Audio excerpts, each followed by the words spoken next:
Hello friends, I hope आप सभी अच्छे होंगे।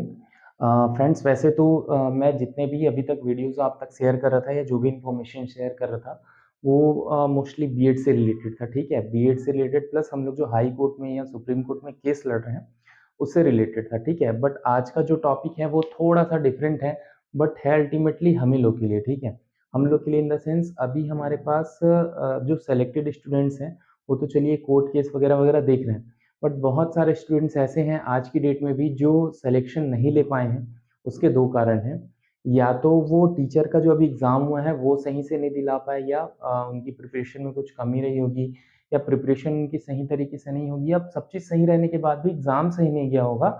ठीक है, एग्ज़ाम के टाइम पे चीज़ें सही नहीं होंगी, इस वजह से उनका या तो रैंक पीछे हो गया या समहाउ कुछ कैटेगरी वाइज़ भी ऊपर नीचे हुआ है उसकी वजह से। ठीक है, ये पहला रीज़न था। दूसरा जो मोस्ट इम्पोर्टेंट रीज़न था वो टेट क्वालिफ़िकेशन का था। ठीक है, टेट एलिजिबिलिटी का।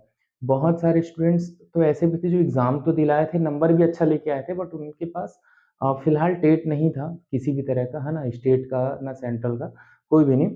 तो ये उनके लिए है स्पेशली, और प्लस जो हमारे आने वाले बीएड के स्टूडेंट्स हैं, आने वाले जो भी हमारे फ्यूचर में जो टीचर का एग्ज़ाम दिलाने वाले हैं या कुछ भी एग्ज़ाम दिलाने वाले हैं, तो उनके लिए ये स्पेशल जो मेरा एक्सपीरियंस है वो मैं आपसे शेयर करना चाह रहा हूँ। ऐसा नहीं कि पर्टिकुलर कोई पैटर्न सेट है कि ऐसे ही पढ़ने से आप क्वालिफ़ाई करेंगे। बट मैं जो अपना पैटर्न है, अपना जो एक्सपीरियंस है वो आपसे यहाँ पे शेयर करता हूँ, ठीक है? तो अभी आपको पता है कि टेट का एग्ज़ाम दिसंबर में या जनवरी में सीटेट आने वाला है, उसके बाद सीजीटेट भी आ जाएगा आपका जनवरी-फरवरी में ही मोस्ट पॉसिबल है, क्योंकि अभी जो 2023 का था वो भी फ़ेब में हुआ था, ठीक है? तो इस साल का चांसेस है कि आने का है।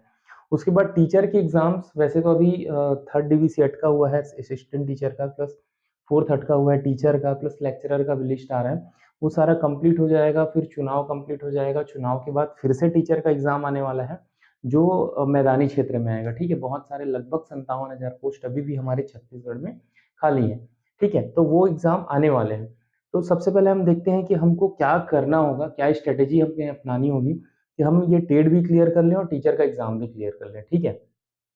तो मैं बताना चाहूँगा फ्रेंड्स, जो मैंने किया है और ये सब आप भी कर सकते हैं, है ना? अगर आपको ये पैटर्न या ये तरीका अच्छा लगे, तो आप भी ये फ़ॉलो कर सकते हैं, ठीक है?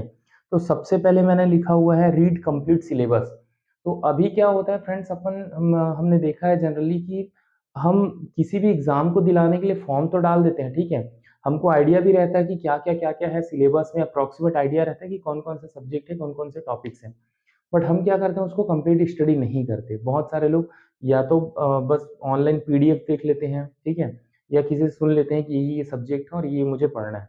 बट मेरा सजेशन ये रहेगा कि जो भी एग्ज़ाम आप दिलाने वाले हो, चाहे टेट का हो या किसी टीचर एग्ज़ाम का दिलाने हो या किसी का भी, तो आप सबसे पहले तो जो आपको सिलेबस मिला है, ठीक है? ऑनलाइन आपको सिलेबस मिल ही जाता है, वो आप प्रिंट करके रखिए, ठीक है?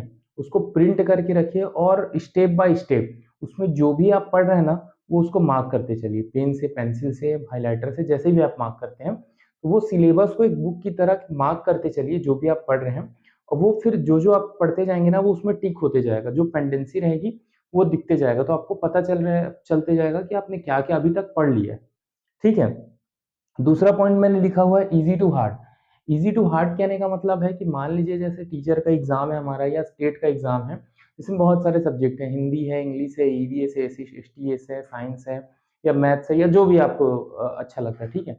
आप स्टार्ट वहाँ से करिए जो जिसमें आप मतलब समझ लीजिए कि आपको जो सुविधा पड़ती हो, ठीक है? आपको पढ़ने में जो अच्छा लगता हो, जिसमें आपका इंटरेस्ट बनता हो, आप वहाँ से स्टार्ट करिए। ऐसा नहीं होना चाहिए कि मान लीजिए मेरे लिए इंग्लिश कठिन है, तो मैं बाकी सारे चीज़ों को छोड़ के ये सोचने लगूँ कि पहले पहले मैं इंग्लिश की तैयारी कर लेता हूँ, इंग्लिश हो जाएगा तो बाकी सब हो जाएगा। बट ऐसा नहीं है। हो सकता है कि आपको हिंदी पढ़ें या कुछ दूसरा सब्जेक्ट पढ़ें, तो आपको उसी टाइम में जिसमें आप इंग्लिश का एक टॉपिक पढ़ रहे हैं, आप हिंदी का या साइंस का या मैथ्स का जो आपका इंटरेस्ट है, उसमें 4-5 टॉपिक आप कवर कर लें। तो आपका टाइम बचेगा, ठीक है? और उसके बाद रुचि जैसे-जैसे जमती जाएगी आपकी ना पढ़ने में, या जैसे-जैसे आप सिलेबस में घुसते जाएँगे, तो धीरे-धीरे, धीरे-धीरे अपना लेवल हार्ड करिए। जो आपका हार्ड सब्जेक्ट है, वहाँ तक आप पहुँचते जाइए, ठीक है? तो ये वाला होगा। जैसे अभी लास्ट जो टीचर का एग्ज़ाम हुआ था, तो मेरे फ्रेंड्स, बहुत सारे फ्रेंड्स ने ये गलती करी थी कि वो क्या कर रहे थे कि जो उनको हार्ड लग रहा था, वो पहले उसको उठा ले रहे थे, ठीक है? कि पहले इसको कंप्लीट कर ले रहे हैं, तो वो उनसे गलती हुई, ठीक है? तो ये आपको नहीं करना है, आपको जो जहाँ से आप स्टार्ट अच्छा आप अपना स्टार्ट जहाँ से अच्छा ले सकते हैं, जिस भी सब्जेक्ट से, आपको वहाँ से स्टार्ट करना पड़ेगा, ठीक है? तीसरा पॉइंट मैंने दिया है कि चूज़ मल्टीपल सोर्सेज़। इसका मतलब ये है कि आप बहुत अलग-अलग चीज़ों के साथ पढ़ सकते हैं। मतलब पढ़ना आपको वही है जो आपके सिलेबस में अल्टीमेटली, ठीक है? आप सिलेबस में देख लीजिए, टॉपिक देख लीजिए, जो भी चैप्टर वाइज़ है, जो भी बुक आप देख रहे हैं। उसके बाद आपको पढ़ने के लिए जो सोर्सेज़ हैं, वो ऐसा नहीं है कि आप सिर्फ़ एक कोचिंग क्लास में हैं, तो जो वहाँ पे पढ़ा रहे हैं, वो पढ़ें, या आप अगर सेल्फ स्टडी भी कर रहे हैं, वैसे तो सेल्फ स्टडी वाले अच्छे से कर लेते हैं, जो मैंने अभी देखा हाल के एग्ज़ाम में, ठीक है? उनकी डिपेंडेंसी किसी पे रहती नहीं है, तो वो अपने खुद से ही अपने पैटर्न सेट करके वो पढ़ने लगते हैं। तो ये चीज़ें आप भी कर सकते हो सेल्फ स्टडी में। तो उसमें होता क्या है, जो भी आपको जैसे न्यूज़पेपर के थ्रू या टीवी के थ्रू, या आज के डेट में सबसे बेहतर है यूट्यूब में, जो बहुत सारे लोग अपने-अपने क्लासेस दे रहे हैं, अपने-अपने नोट्स दे रहे हैं। तो आप कोई सा भी टॉपिक उठा के सर्च करिए, उस टॉपिक पे जितने वीडियो मिल रहे हैं, आपको जिसका भी वीडियो अच्छा लग रहा है, ठीक है? अलग टॉपिक का, अलग किसी भी क्लास का वीडियो आपको अच्छा लग सकता है। जो आपको मतलब आपके दिमाग में जल्दी से कैप्चर हो जाए, ठीक है? तो आप वो सारी चीज़ें देखिए। बुक्स में भी मैं बोलूँगा तो ऐसा नहीं है कि बुक्स आप कोई एक ही बुक लेके पकड़ लिए, है ना? एक ही बुक से पढ़ लिए। आपके पास जितने सारे अवेलेबल हो सकते हैं, किसी दूसरे से लेके शॉप या खुद से खरीद के, या 3-4 जो भी राइटर्स के बुक्स हैं, आप टॉपिक आप कवर करते चलना है आपको। कोई बुक नहीं कवर करना है, कोई वीडियो नहीं कवर करना है, कोई क्लास कवर नहीं करना है। आपको सिलेबस कवर करना है, ठीक है? जो सिलेबस है और सिलेबस में जो टॉपिक्स हैं, वो आप कहीं से भी कवर कर सकते हैं, जहाँ से आपको अच्छा लगे, ठीक है? आप वहाँ से कवर करिए। ये चौथा पॉइंट भी ऑलमोस्ट सेम है, तीसरा चौथा, कि आपको किसी भी सिंगल बुक या सिंगल क्लासेस पे डिपेंड नहीं रहना है, ठीक है? बहुत सारे लोग क्या करते हैं, या तो कोचिंग जा रहे हैं, तो वो जो कोचिंग में पढ़ा रहे हैं सिर्फ़ उतना पढ़ रहे हैं।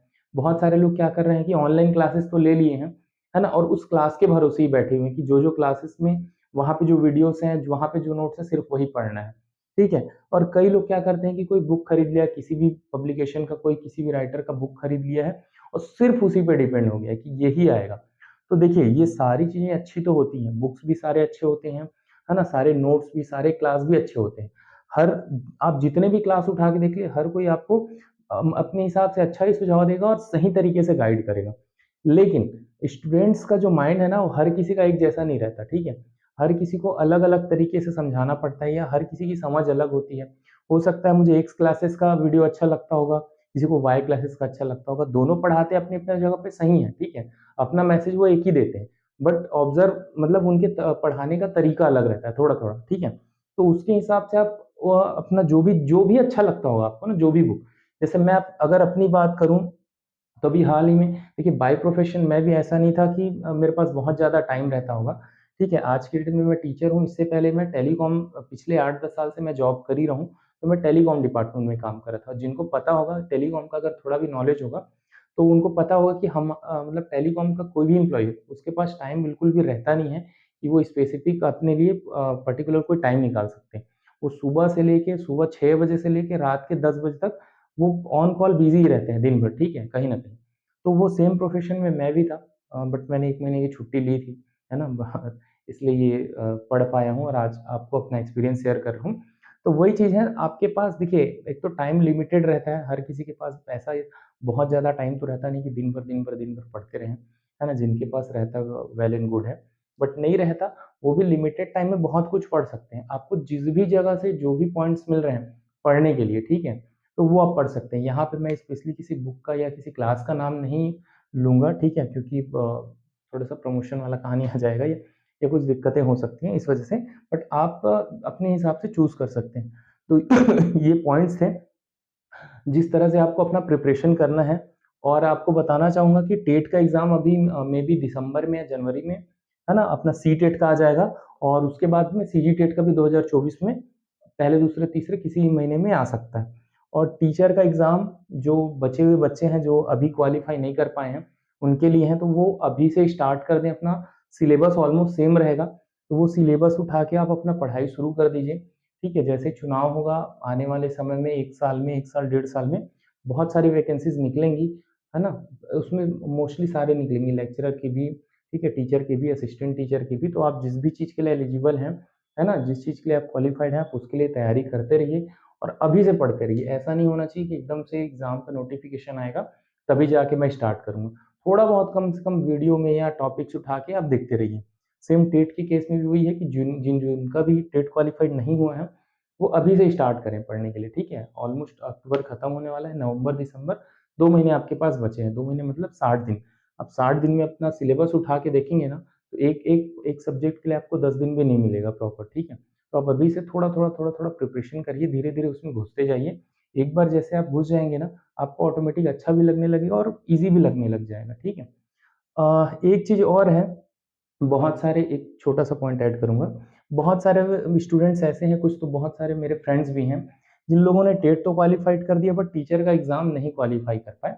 उसका रीज़न है, ठीक है? उसके 1-2 रीज़न जो मुझे समझ में आए या जो मैंने एक्सपीरियंस किया, तो होता क्या था कि टेट का उनका बहुत सारे लोगों का ये कहना था कि हमने टेट क्वालीफ़ाई कर लिया और सिलेबस तो सेम है। तो हमने ऑलरेडी सीडीपी कवर कर लिया है, ऑलरेडी हमने हिंदी कवर कर लिया है, ईवीएस कवर कर लिया है।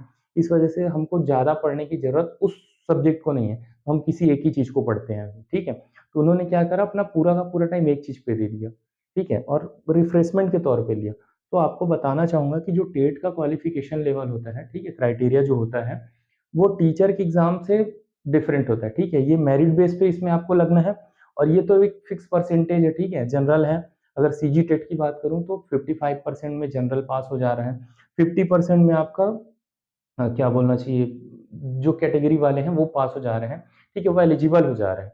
लेकिन अगर टीचर का भी एग्ज़ाम दे रहे हैं तो 55 या 55% में तो कुछ होना नहीं है, ठीक है? क्योंकि यहाँ पे इतने-इतने बड़े-बड़े धुरंधर रहते हैं कि उनके लिए 55% 50 या 55% लाना कोई बड़ी बात नहीं। आपको वहाँ पे फिर बहुत सारे लोगों से कंपेयर करना होता है और फिर मेरिट बेस पे रैंक बनता है, ठीक है?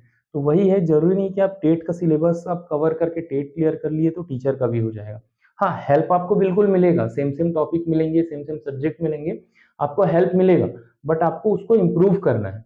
ऐसा नहीं कि आप 75 नंबर ला 150 में 75 नंबर ला के सीजी टेट क्वालीफाई कर लिए और आप सोचेंगे कि टीचर का भी हो जाएगा, तो ये पॉसिबल नहीं है, है ना?